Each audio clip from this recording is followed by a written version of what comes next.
سے آپ کی مہنگائی بڑھی ہے. شرمیلاپن اور شرافت میں کوئی ڈفرینس ہی ہے؟ نہیں, شرافت ختم نہیں کرنی پڑتی. ویسے آج کل کا دور تو یہ ہے کہ شرافت ختم کریں تو آپ جی سکتے ہیں. فارورڈرز کو بلانا چاہیے, انہیں بھی انٹروڈیوس ہونا چاہیے. ویجیٹیبل ہے, میٹ ہے سب سے زیادہ جو آج کل ایکسپورٹ ہو رہا ہے ملتان سے, اس کا کارگو ریڈی ہوا تب اس کو ہم نے فریش ریٹ دیے تو وہ کہتا ہے کہ بھائی یہ کیا ہے, آپ نے پہلے ریٹ کیا دیے تھے.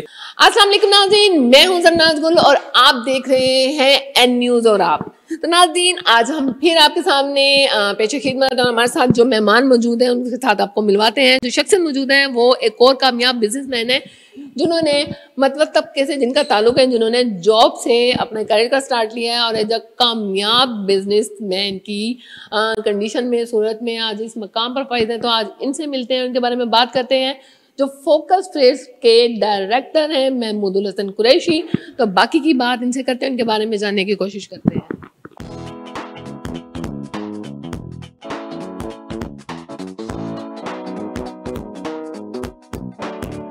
جی ناظرین, این نیوز اور آپ کے ساتھ آج جو پروگرام میں ہمارے ساتھ مہمان شخصیت شامل ہے جن کا میں نے بھی آپ سے ذکر کیا, ہمارے ساتھ موجود ہیں فوکس پلیٹ کے ڈائریکٹر محمود الحسن قریشی. ہمارے ساتھ موجود ہیں, ان سے بات کرتے ہیں تاکہ ان کو جاننے کا موقع مل سکے. جب تک بات نہیں کریں گے پتہ نہیں لگے گا کہ ان کی شخصیت کیسی ہے, ان کی نیچر کیسی ہے. السلام علیکم. وعلیکم السلام, کیسی ہیں آپ؟ ٹھیک ہیں؟ میں بالکل ٹھیک, آپ سنائیں؟ ٹھیک ہے, اللہ کا شکر الحمدللہ. بہترین, زبردست. کیسے حالات جا رہے ہیں؟ اللہ کا شکر ہے الحمدللہ.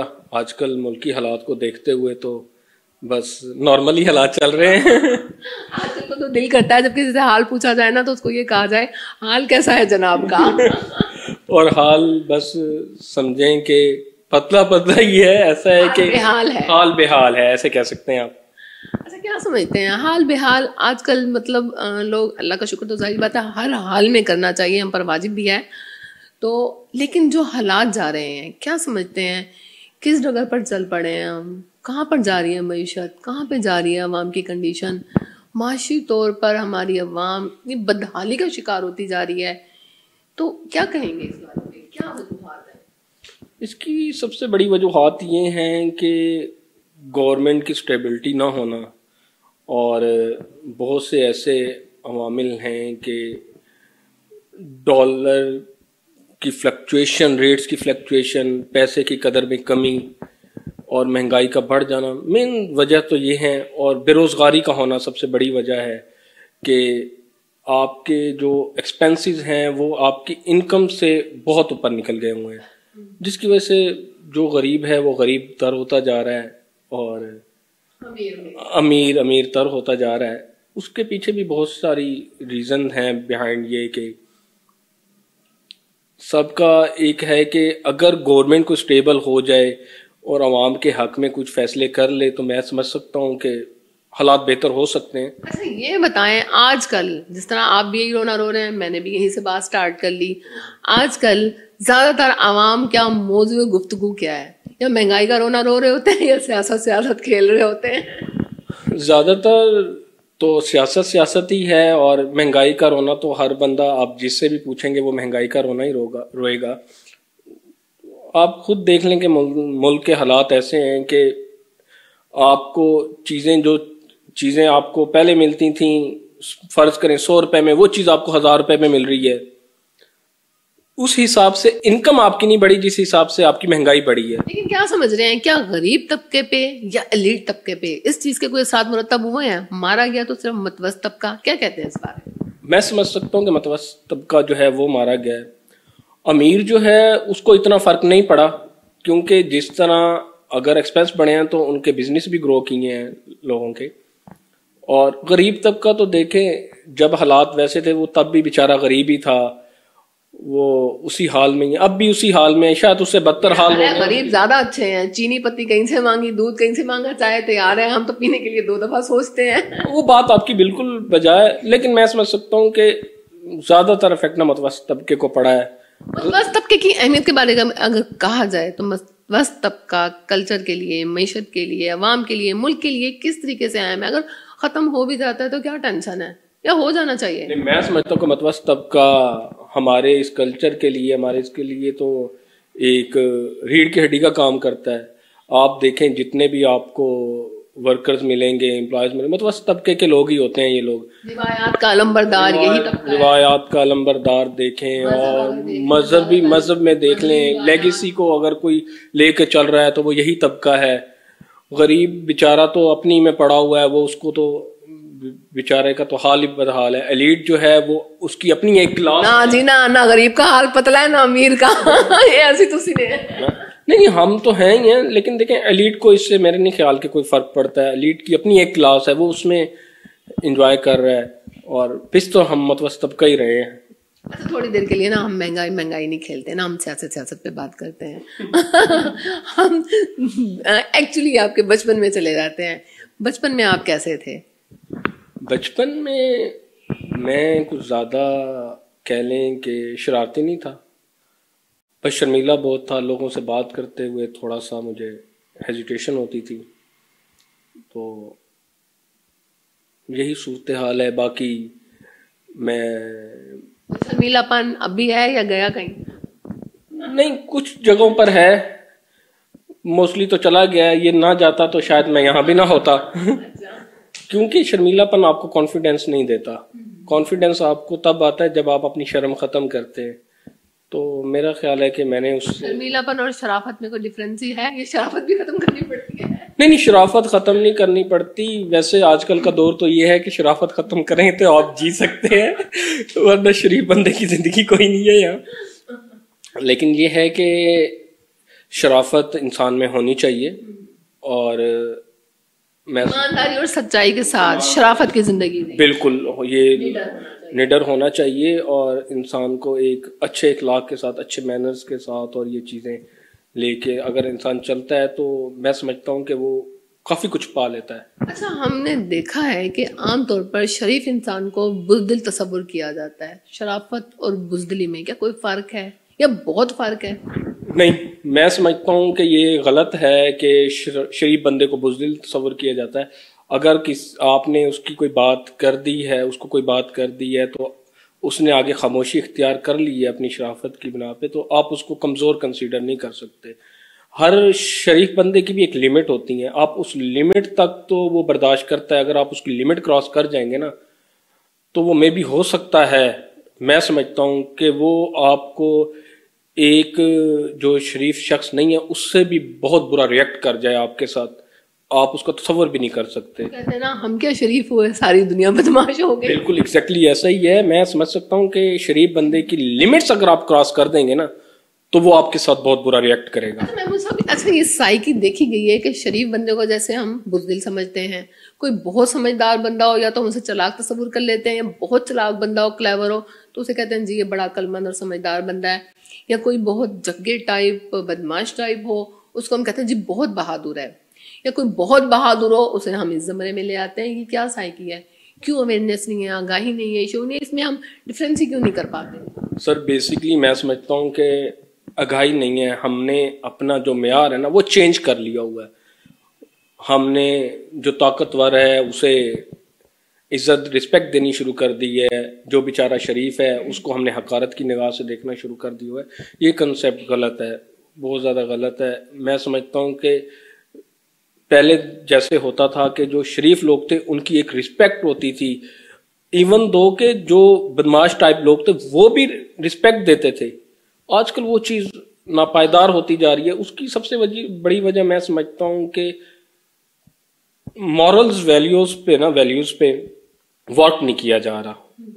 اگر ہماری نوجوان نسل یا اس کے اوپر کی مورل ویلیو پہ ورک کیا جائے تو ہم اس کو کسی حد تک. ورک تو تب کیا جائے گا نا جب یہ چیز کنورٹ کی جائے نئی نسل میں, ان کو شعور و آگاہی تو ظاہری بات ہے ہم نے ہی دینی ہے, تو کمی تو کہیں نہ کہیں ہم میں ہے. نہیں, ہم میں کمی ہے اس صورت میں ہے کہ دیکھیں جو والدین, میں سمجھتا ہوں کہ والدین کی اور اس سے بڑھ کر اساتذہ کی ذمہ داری ہے کہ وہ مورلز ویلیوز کے اوپر جا کر آپ کو بتائے کہ آپ نے معاشرے میں رہنا کیسے ہے, کسی کے ساتھ ریئیکٹ کیسے کرنا ہے. یہ چیزیں میں سمجھتا ہوں کہ اس کے اوپر نا ہماری جو آج کل کا ایجوکیشن سوری ٹو سے کہ وہ اس لیول کا ہے کہ ایسا کچھ مورل ویلیوز کے اوپر تھوڑا سا انہوں نے کمپرومائز کیا ہوا ہے. بالکل سلیبس میں بھی بہت ساری کمیاں خامیاں آ رہی ہیں. اچھا ایجوکیشن کے حوالے سے آپ نے بات کی تو ایجوکیشن کے حوالے سے اپنے بارے میں بتائیے. میں نے بیسکلی انٹر کیا ہوا ہے, اس کے بعد میں نے پرائیویٹ پڑھا ہے, گریجویشن کی ہے پرائیویٹلی. تو اس کے بعد سے میں ویسے تو میں انٹر کے بعد ہی اس فیلڈ میں آ گیا تھا, لاجسٹک فیلڈ میں. آپ نے جاب سے لیا؟ ہاں جاب سے لیا میں نے. تو کتنا عرصہ جاب کی؟ میں نے 16 ایئرس جاب کی ہے. 16 ایئرس بعد آپ نے اپنی کمپنی بنا لی, اپنا کاروبار شروع کیا الحمدللہ. اچھا تب کی زندگی ایز اے جوبین اور آج جب اونرشپ میں آ گئے ہیں, بات پھر وہی آ جاتی ہے کہ پروٹوکول میں کوئی کمی بیشی ہوئی؟ نہیں, اللہ کا شکر ہے الحمدللہ. پہلے بھی اللہ نے بہت عزت دی. ظاہر بات ہے پہلے آپ بائک سے اترتے ہوں گے تو بات کچھ اور ہوتی ہوگی, آج آپ گاڑی پہ جاتے ہوں گے تو پھر لوگوں کی سائیکی کچھ اور ہوتی ہے. بالکل, اس میں کوئی شک نہیں ہے کہ اصل میں اس میں بھی انسان کی تھنکنگ کا ہی میٹر ہے. میں نہیں سمجھتا کہ آپ کی یہ جو چیزیں ہیں, بائکس ہو گئی, موبائل, آپ نہیں سمجھتے, لوگ تو یہی سمجھتے ہیں کہ اس کو بادر کرنا چاہیے ہر بندے کو. اصل میں ہمارا معاشرہ ایسا ہے کہ وہ آپ کی لک کے اوپر زیادہ کرتا ہے کہ آپ کو عزت کتنی دینی ہے, وہ آپ کی لک ہی ڈیپینڈ کر رہی ہوتی ہے کہ آپ کو وہ عزت کتنی ملے گی. آپ سم ٹائم آپ سے نا کچھ لوگ پوچھتے ہیں کہ یار آپ کیا کماتے ہو, وہ بیسکلی یہ نہیں پوچھ رہے ہوتے کہ آپ کیا وہ پوچھ رہے ہوتے ہیں کہ آپ کو رسپیکٹ کتنی دینی ہے.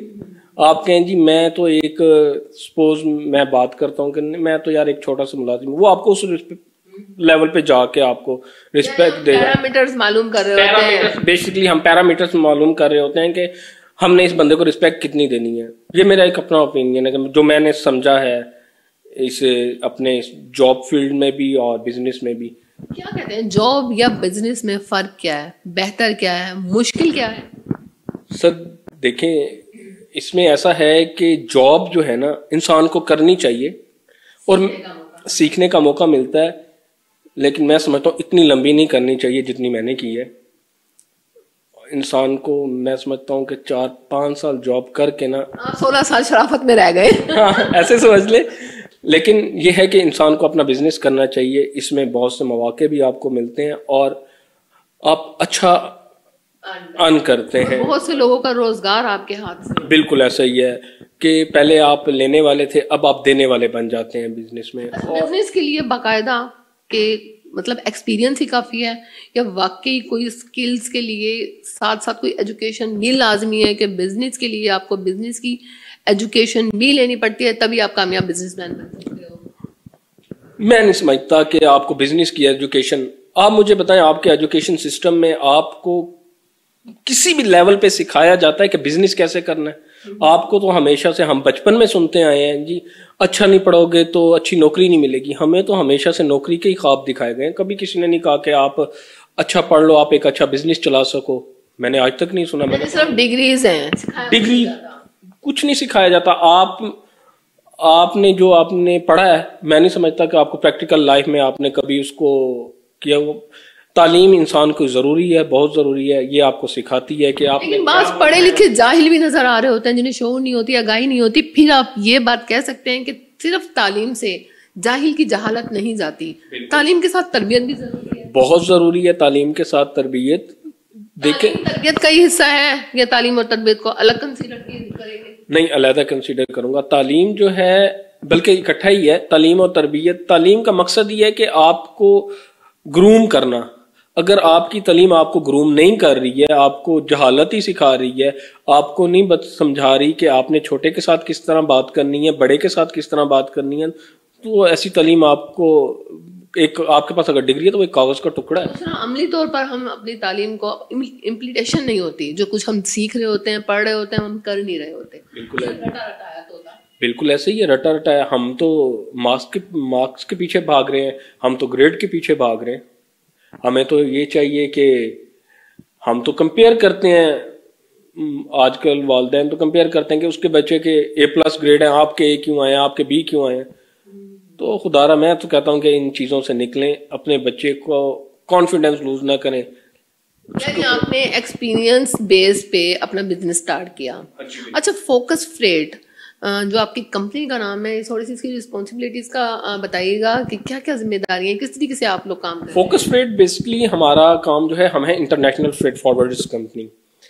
ہم لاجسٹک، آپ نے پڑھا ہوگا، ہم بیسکلی ہم لاجسٹک مینجمنٹ کا کام کرتے ہیں کہ ایکسپورٹر ہوتا ہے ایک، اس کی جو پروڈکٹ ہوتی ہے اس کو رائٹ کوانٹٹی میں رائٹ پلیس پہ ڈلیور کرنا رائٹ ٹائم میں، یہ ہم اس میں سروسز دیتے ہیں ان کو. اس میں یہ ہے کہ اس میں ہم بائی ایئر سروسز دیتے ہیں، بائی سی سروسز دیتے ہیں، بائی روڈ سروسز ہیں ہماری، بائی ٹرین سروسز ہم پرووائڈ کرتے ہیں. اور آپ دیکھ لیں کہ اس میں پاکستان میں یا آل اوور دی ورلڈ جو ہے، جتنے بھی امپورٹ ایکسپورٹ ہوتی ہے اس میں ہم فارورڈرز کا بیک بون کا کردار ادا کرتے ہیں ہم لوگ. جی بالکل. محمود الحسن قریشی میرے ساتھ موجود رہیں گے، لیکن لیتے ہیں چھوٹی سی بریک اور ملتے ہیں بریک کے بعد.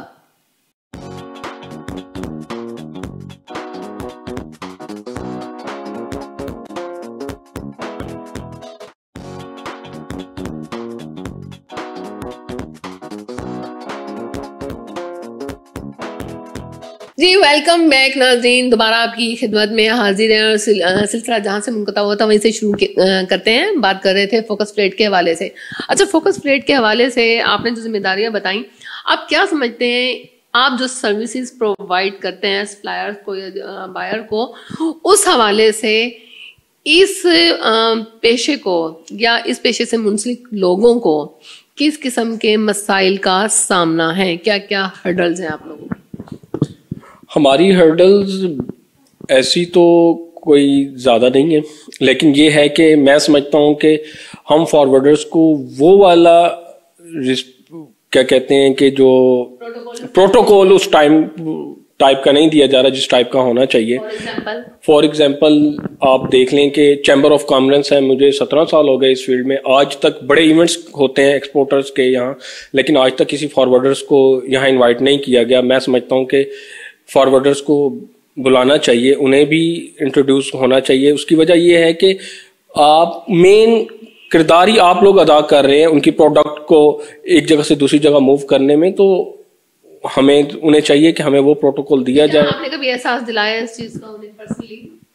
نہیں، پرسنلی ایسا تو کچھ ان کے ساتھ سیٹنگ وغیرہ نہیں ہوئی. 1-2 دفعہ ہوئی تھی، انہوں نے ہمیں کہا کہ ہم کریں گے انشاءاللہ، لیکن اس کے بعد بھی بالکل خاموشی تھی کہ ہمیں کسی قسم کا چیمبر آف کامرس کی طرف سے کوئی رسپانس نہیں آ رہا کہ ہمیں بلایا جائے. ایونٹس ہوتے ہیں تاکہ ہم نئے ایکسپورٹرز کے ساتھ مل سکیں یا اپنے جو خیالات ہیں اپنی سروس کے بارے میں ان کو بتا سکیں. اس طرح کا کوئی ہمیں وہ پرووائڈ نہیں کیا گیا. اچھا، ایکسپورٹ اور امپورٹ کے حوالے سے، اس بزنس کے حوالے سے اور کوئی ایسے مسائل جو آپ سمجھتے ہوں کہ اس کا یہ سلوشن ہے اور یہ مسائل ہیں اور یہ کچھ ہونا چاہیے اور یہ کچھ نہیں ہونا چاہیے؟ ہاں، جیسے کہ میں آپ کو بتاؤں کہ ملتان کی جو بیسکلی ایکسپورٹس ہیں، ان میں گرے فیبرک ہے، شیپ کیسنگ ہے، ٹیکسٹائل میڈز اپ ہے، لیدر ہے اور ویجیٹیبل ہے، میٹ ہے سب سے زیادہ جو آج کل ایکسپورٹ ہو رہا ہے ملتان سے، اور مینگو بھی آپ کو پتہ ہے کہ ملتان کی سوغات ہے، مینگو بھی بہت ایکسپورٹ ہوتا ہے یہاں سے. اس میں سب سے بڑی ایک چیز جو میں کہنا چاہتا ہوں کہ ہمارے پاس یہاں سلاٹر ہاؤسز نہیں ہیں اس لیول کے جو ایکسپورٹ کے حوالے سے میٹ کو ریڈی کر سکیں. کولڈ سٹور اویلیبل نہیں ہے ہمارے پاس کہ ہم اس کو اس طرح کی کوئی پروڈکٹ. اس کے باوجود یہ چیزیں ملتان سے ایکسپورٹ تو ہو رہی ہیں، تو پھر کس طریقے سے ہو رہی ہیں؟ اگر گوشت ہو رہا ہے یا مینگوز وغیرہ، تو اس کے لیے کیا؟ دیکھیں، اس میں یہ چیز ہے کہ اس میں ایکسپورٹر کو تھوڑا سا لاس ہو جاتا ہے.